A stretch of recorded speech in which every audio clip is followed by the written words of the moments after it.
Hello everyone and welcome to the Marketing Show here at BusinessTheNow.com, where you, the small business owner, can come to improve the way you work. And for today's lesson on the Marketing Show, we're talking again about social media. And I got 3 ways that you can use social media, maybe in a different capacity than what you thought of before. I think the tendency with social media right away for everyone to think that they should use social media for is lead generation. Well, obviously we can use it for that, but I think that social media can be used in so many more ways, and we're seeing companies be really innovative with social media and how they use it. And it's one of the things that we really preach here on Business Now, is to go beyond what most people assume to use social media for, is to gain sales, find some leads. So here are 3 ways that you can use social media besides just the lead generation. The first one is customer service, and I think this is one of probably the most popular one out of the 3 that I'm going to mention that we see businesses do. A good example of this would be Comcast. They do a great customer service on Twitter. That's the platform that they chose to use for customer service, and it seems to work out really well for them.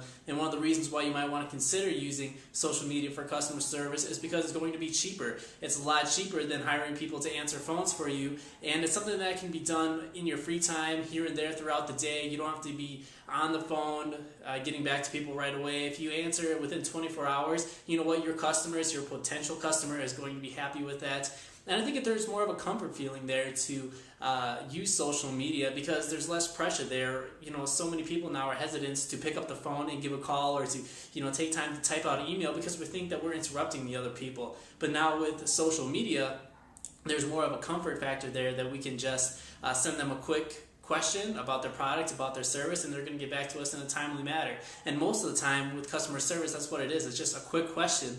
And why would we want to call and maybe be on hold for an hour just to get an answer to one question? And I've been in those situations, both the caller and the person answering the call, so kind of know how that goes. A lot of frustration built when dealing with that type of situation if you have a phone system in place for your customer service. So something to think about there.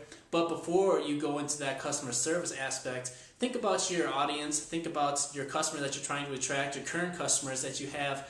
Are they going to be on social media? I suggest using social media for customer service if that's where your customers are. But if you're dealing with maybe the laggers that are first now beginning to use the internet and seeing the value there, I would be a little bit hesitant then to use social media as a customer service aspect. But the next thing that we can use social media for is going to be post-sale education. So you went ahead, you made the sale, maybe you have your service contracted out there to your customer. Well, now what? What are they going to do? How are you going to facilitate extra education about the product or service that you offered your customer?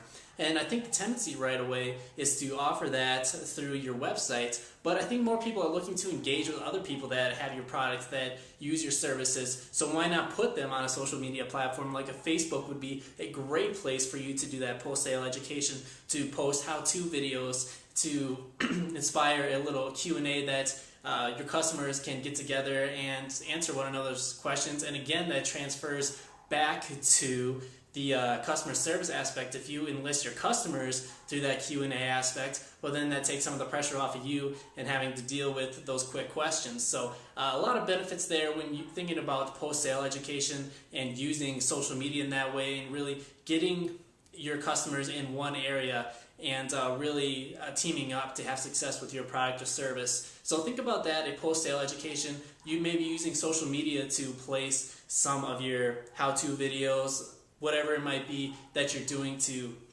help your customers throughout this process of using your product or your service. And then the final one that we're going to talk about today is crisis management system.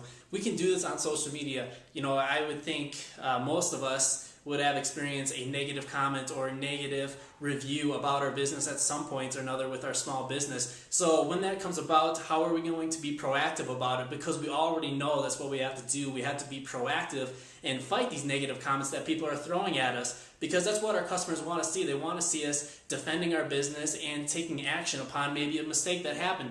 Let's face it, we're all not perfect. We all make mistakes. So let's go out there and fix it. But once we've fixed that mistake that was maybe made, or we justified our points, maybe that someone disagreed with us, we justify our points and what we made with the blog post maybe that we did, we have to show that to people and let them know that it's out there. And social media can be a way to do that for maybe an individual, customer that saw that and had a question, or maybe it was a bunch of people that saw it. If you're driving a lot of traffic to your website, if people are coming into your restaurant on a frequent basis, you know what, they're going to be doing searches on Google for you. They're going to be looking at your website. So you have to make sure that you take a proactive approach and that you make it visible for your potential customers and current customers to see that you're not going to stand by and let people talk about your business in that way. So there are 3 ways that you can use social media for your business. So that pretty much brings our lesson to an end here. And the question of the day for you is, I want to know, are you using social media in any of these 3 ways for your business? If so, let me know how, and let me know how it's going so far for you. Are you seeing success maybe using Twitter as a customer service aspect for your business? I would love to hear it, so leave a comment below and share it with everyone. And we will see you next time here on The Marketing Show, presented by BusinessDoneNow.com.